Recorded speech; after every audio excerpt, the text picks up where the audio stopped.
loves, in today's video we will going to channel some angels messages from angel numbers. And before tayo mag-start, I would like to invite you to follow our other social media platform like IG account. And if you feel resonated with my energy, meron po tayong mga crafts na available po sa ating description box. So by the way, yung po ating mga crafts, nag-iisa lang po ang ating shop at iyon ay sa Shopee shop po. Kagaya po naman nakikita nyo ngayon, ayan, yan po yung ating pinaka-latest na return to sender, Evil Eye. Kung magtatanong naman po kayo kung ito ay legit, blessed, cleansed, and sabihin nating enchant, yes po, may mga karga po ang ating crafts. Kaya, visit us on our Shopee shop. So ngayon, let's see kung anong angel number yung ito yung sabihin, pag sinabi natin angel number, yung lagi mong nakikita mga synchronicities na lagi mong nakikita. Ito na isang paraan para mas lalong maiparating sa iyo ng angels and guides natin kung ano yung kanilang messages. So let's see if you are drawn o bakit kaya palagi nagpapakita sa iyo itong angel number na to at ano ang kanilang mensahe.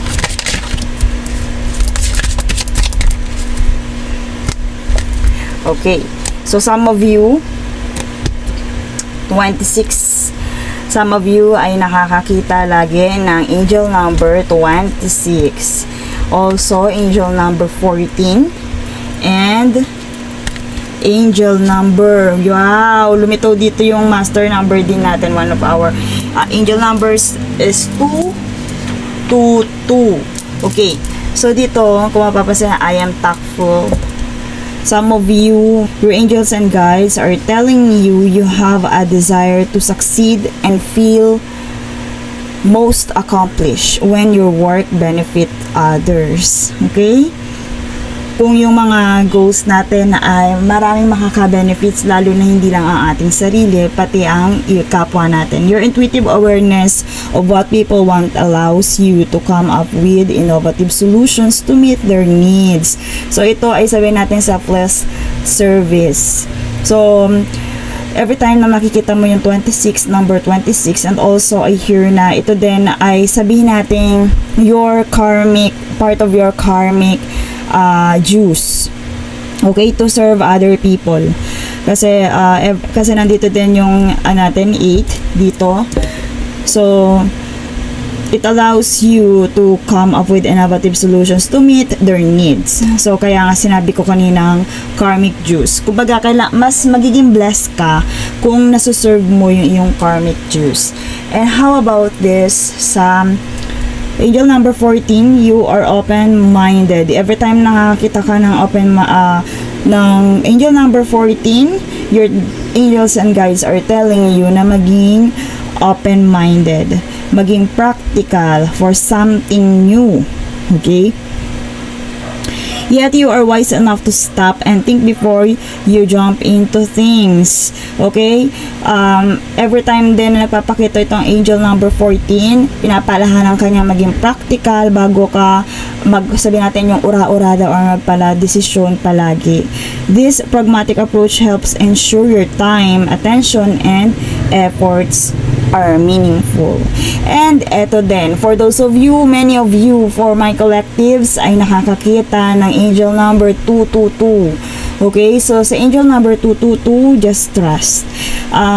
Ito, makikita mo yung angel number na to every time na kailangan mo ng balance. Gusto ipalala sa iyo ni angel number 222. Your spirit guides want to tell you also that trust the seeds of your thoughts. So, kung ano yung kumbaga nasa isipan mo, palagi mong tatandaan, you are growing as you are nourishing your words. Okay? Feelings and actions. Maging balance ka. Huwag ka masyadong maging harsh sa iyong sarili. Also, 222, pwede din na kung iyan ay love matters, if you are over possessive or obsessive with your love, 222 are telling you na take balance. Okay? Dito, kumbaga, kung ikaw ay masyado na Dito kasi, kumbaga, you have to nourish your words, your thoughts, your feelings, and actions. Okay, let's see supporting messages for this reading.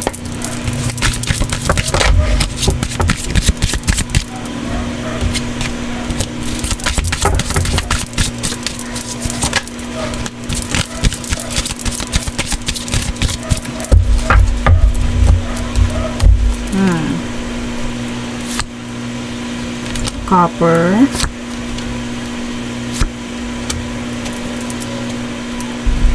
Okay, so in this copper, energize, dito, ito na nga. Bukod dito sa mga messages na nandito sa ating angel number, I am hearing that you have to energize your world. You have to energize your world. And also, I hear na your lower chakras, yung nasa baba, you have to be grounded because your lower chakra, sabihin natin, imbalance. Okay, kasi nandito yung practical and tactful. Parehas action. Maybe some of you, maraming mga ideas, pero your angels are telling you na tumira ka din dito sa 3 dimension. Okay, kumbaga dito kasi, more on sa lower chakra siya.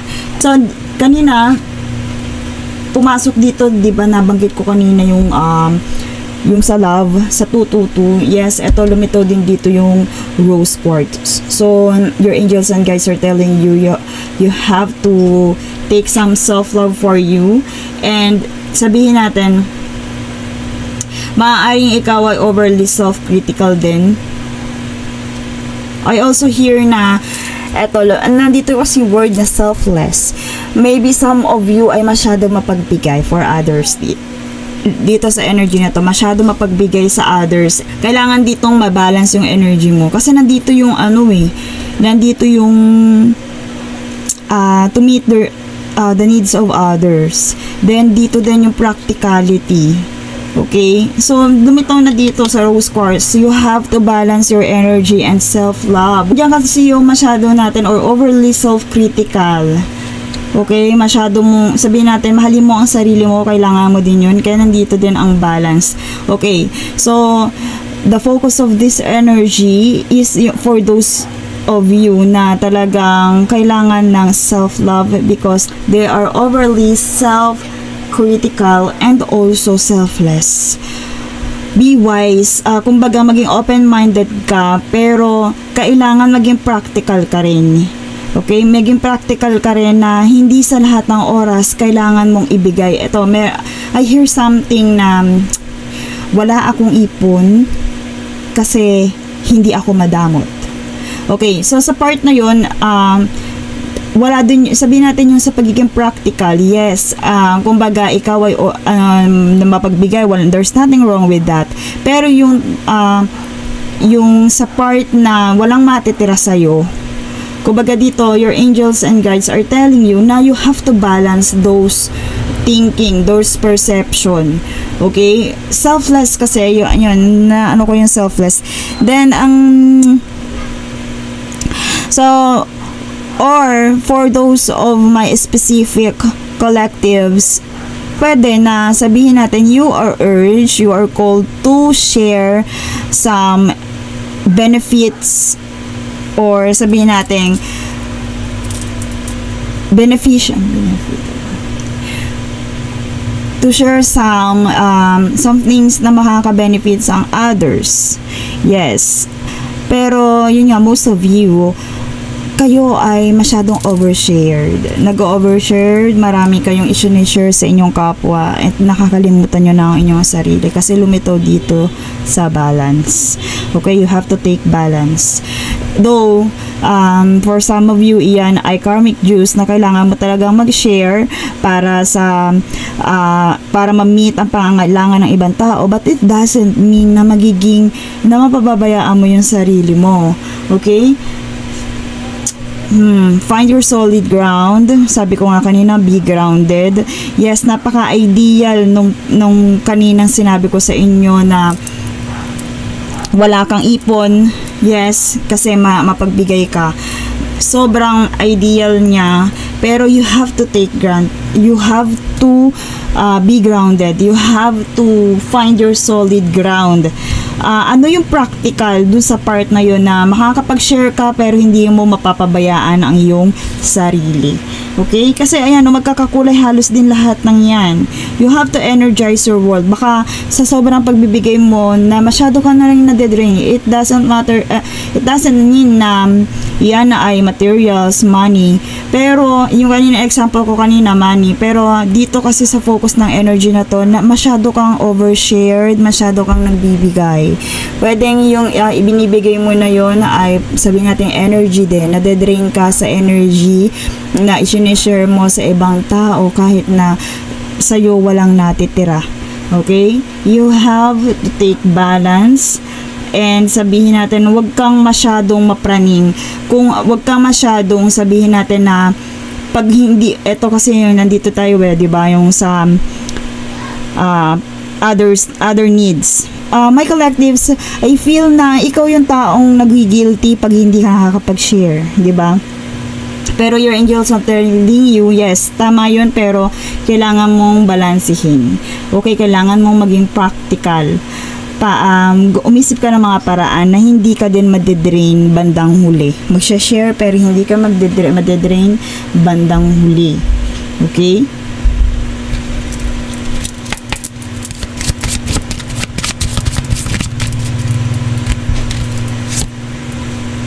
Ayan, okay, lumitaw ulit yung energy natin, the masculine energy. You are, sabihin natin, driven. Pwede din you are driven or you need drive. Kasi dito, lumitaw kanina dito yung energizer world and solid ground foundation. And also, lumitaw din dito yung pagiging balance. Okay, so sa pagiging driven mo, maaaring ikaw ay over-inspired din. Magtrabaho or sabihin natin mag-share. O sabihin natin sa trabaho, over-inspired ka, kailangan mo kumayod para maipambigay sa mga loved ones mo. Pwede din naman sa love, bigay ka ng bigay ng energy ng love, nina-nurture mo ang ibang tao. So dito, you have to find your solid ground and also you have to balance your, sinabi ko na to kanina, your lower chakras, yung pagiging grounded mo. Okay, balansin siya, masyadong overdrive. Okay, and then ayan, destiny, and sabihin natin kanina, di ba, nabanggit ko yung karmic juice. Sabihin natin na hindi ka eto, lumitaw na talaga kanina yung karmic juice. So, sabihin natin na hindi ka pwedeng kumawala, hindi mo pwedeng talikuran yon.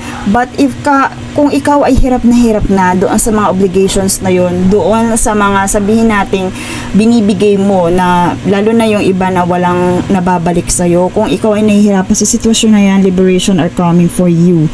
The resolution are coming for you. I also hear na matatapos na rin ito. Yes, okay? Kumbaga, sabihin natin nagawa mo yung mga obligations mo na yon. I also hear na mababalansin na to, matatapos na rin ito kung ikaw ay hirap na hirap. Also, the master number 33 lumitaw, you are guided. Sabihin natin, magta-turn na ang table para sa'yo. Okay? Sabihin natin, minsan makakapagtanong ka na lagi na lang bang ako ang bigay ng bigay para ma-meet ang kanilang pangangailangan. But ito, lumitaw dito yung liberation and destiny. Malapit na siyang matapos, okay? Malapit nang mag-end yung cycle na to, and also yung growth. Lumitaw dito yung spirituality. Yes, the cycles are ending. Matatapos na yan. Kung ano man yung mga obligations mo to other people, matatapos na siya. And sabihin natin na serve mo na yung purpose mo para sa kanila. Yes, yun ang naano ko dahil nandito ang tree. I also hear na matatapos na rin itong generational curse na sabihin natin sa buong kasi lumitaw dito yung tree na to. Dito kasi lalo na nandiyan din yung butterfly. This signifies na ito ay may kinalaman sa yung mga ancestors, bloodline, and di ba lumitaw dito yung liberation. Lumitaw dito merong cycle na mag-e-end. Maaaring yung curse sa yung bloodline ay mapuputol mo na because of your service, selfless service to other people. Pwede ding masabi natin na ito yung susi para maputol na yung generational curse na meron kayo. So, I also hear that the generational wealth, the blessings are coming for you because ikaw sa lahat ng bloodline or generation na meron sa inyong bloodline, ikaw yung nakaputol nun. Okay? Ikaw yung nakapag-serve. Let's see.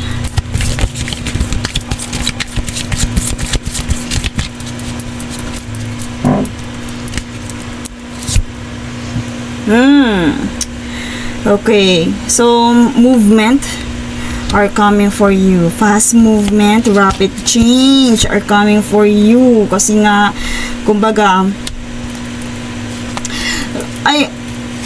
your angels and guides are also telling you na relax. Okay, rest. Masyadong nagiging impatience itong and frustrated itong energy mo when it comes to, sabihin natin ito, yung mga other obligations for other people. Pero ito, ang bilis ng energy dito, masyadong reckless. But your angels and guides, your ancestors and spirit guides are telling you, you have to gather, you have to renew and to find solitude, to gather your thoughts. Okay?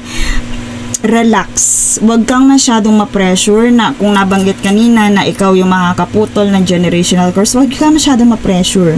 Basta mahal ka ng iyong angels and guides. Ang gusto nila, hindi ka nila gustong mahirapan, okay?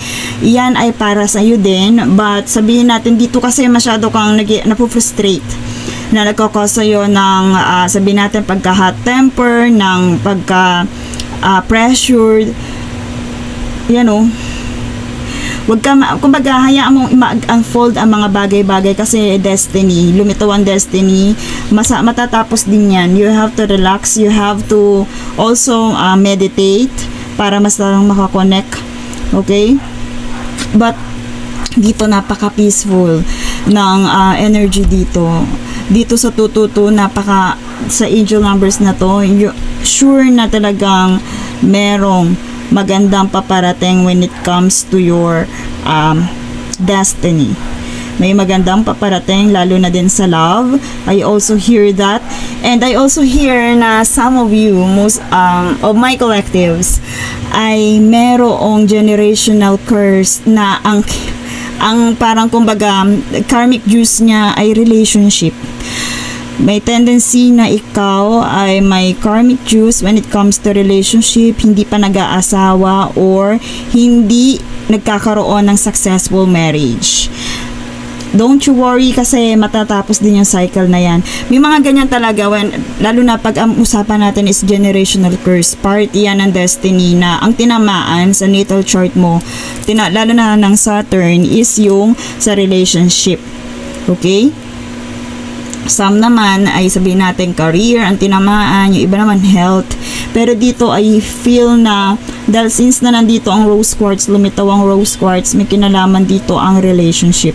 Mapuputol din yan at may darating. Kumbaga, kung ano man yung sabihin natin, nasa-serve mo na nasa-serve mo na siya. Be consistent but don't forget to relax, okay? Kasi hindi makakatulong itong aggressive na energy na to sa pag-fulfill na mga malapit na itong matapos. Ano ka ba? Just relax and consistent na hindi naaapakan. Kumbaga, na maging consistent pero balance ang iyong energy. Okay. So, let's see supporting messages for this.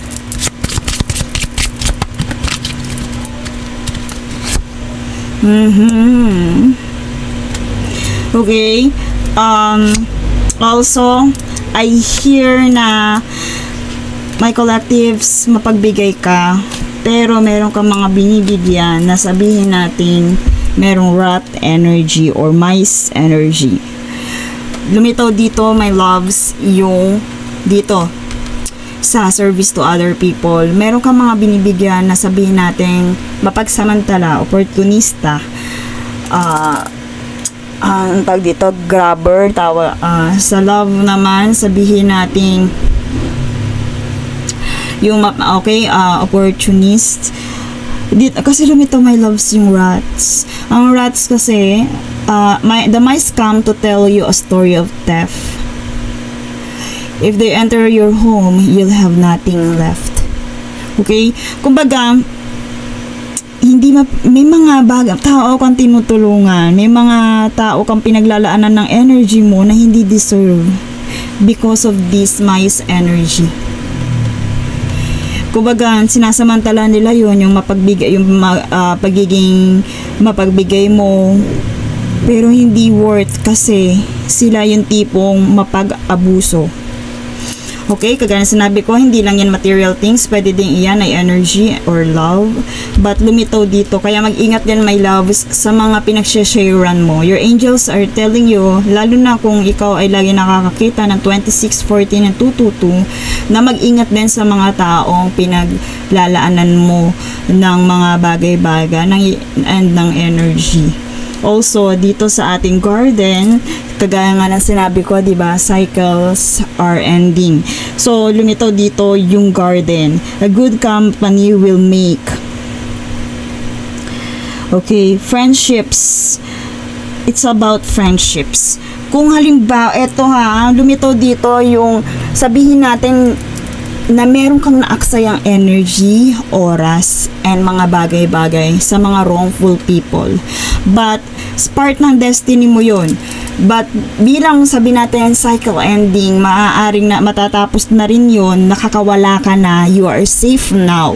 You are not responsible for their pain. Kung sila man ay in pain, you are not responsible for them. You are safe now dito sa part na to. Once na natapos na itong na to, I feel na matatapos na siya kasi yung destiny lumitaw na dito, nag-turn na yung table. And sabihin natin, who stands near to this garden, good company will make. O diba, lumitaw siya sa destiny. So also friendships, good friendships are coming for you. Okay, kasi ito yung mice. Dito lumitaw yung mice, and dito lumitaw sa ating destiny yung garden. And dito naman sa ating 222, my loves. 222 na naman. Okay, so I feel na you are destined for someone. Sabihin natin partnership. Kasi parang part ng karmic juice mo ang relationship, but you are destined for someone. Okay? Ikaw ay nakatadhana sa isang partnership, but right now hindi mo yun ma-feel kasi nga you still into your karmic juice, karmic duties na kailangan gawin. But dito, seek a faraway route by storm clouds unshaded, and so escape danger by the route indicated. Ay, my loves, malayo ka na sa mga rats na to. Okay? Kumbaga, meron na panibagong path na darating sa'yo. And nasan siya? Nandito sa angel number 222. My loves, kung pagod na pagod ka na, kung sabihin mo, overdrained ka na, eto, my loves, so, confirmation na ikaw ay nakalayo na, lalayo na rin sa path na yan. Mababago na, magkakaroon na ng another cycle. Okay, nagkakaroon na ng another cycle. Huwag kang mag-alala. Yes, nakakapagod, pero kailangan mong pagdaanan kasi yan. Okay. Tingnan natin advice from our... Okay, let's see advice from spirits. Focus intention. Keep your unwavering thoughts, feelings, and actions. You have to focus on your target and you will make your mark. Kagaya ng sinabi ko kanina, your karmic juice. Focus ka dito ng balanse and matatapos din yan. some of you are, sabihin natin, medyo nagkakaroon ng misalignment sa kanilang purpose. You have to focus your intention para makarating ka na dito. Okay, you have to focus your intention para makarating ka na dito. Para sa maputol mo na itong generational curse na yan. Tapusin mo na siya. Kung ano man yung mga kailangan mong iserve, gawin mo na siya. Okay, let's see one more pull.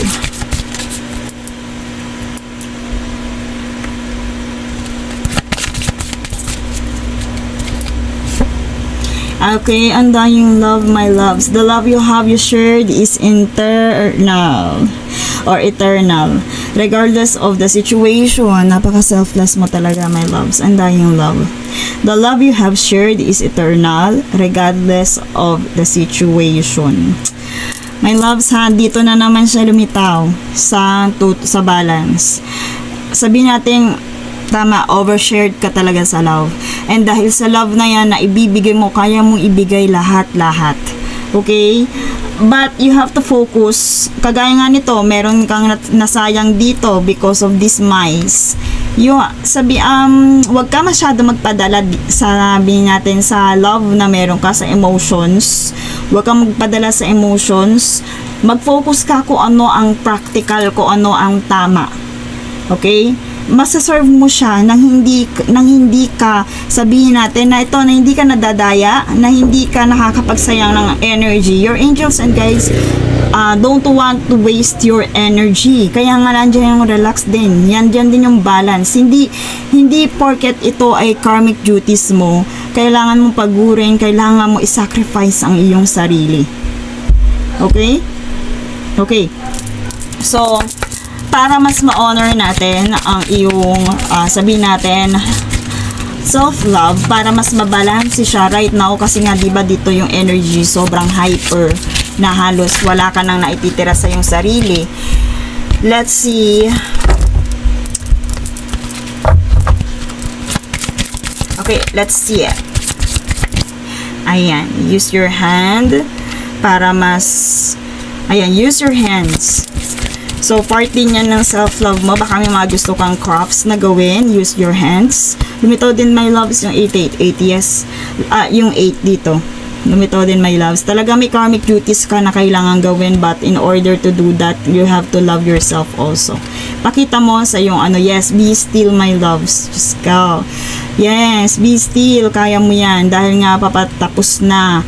Ito, kumbaga, natapos mo na nga paparating na sa iyo to. Itong malayo ka na dito sa storm. Okay? You have to focus on yourself. Be still. Focus on your foundation, on your temple or body. Positive affirmation. Ibalik mo, i-reprogram mo ulit ang iyong sarili kung ikaw ay naging selfless sa mga nakaraan, nakalimutan mo ang iyong sarili in order to honor yourself again, para na rin, kasi if you are honoring your temple, yourself, kumbaga kung paano yung pagmamahal na ipinapakita mo sa iyong sarili, ganun din yung pagmamahal na ipinapakita mo sa iyong bloodline, sa iyong ancestors. Kasi kaya blood kanila, kumbaga kaya nga dito ayaw kanila na masyadong nahihirapan. You have to rest.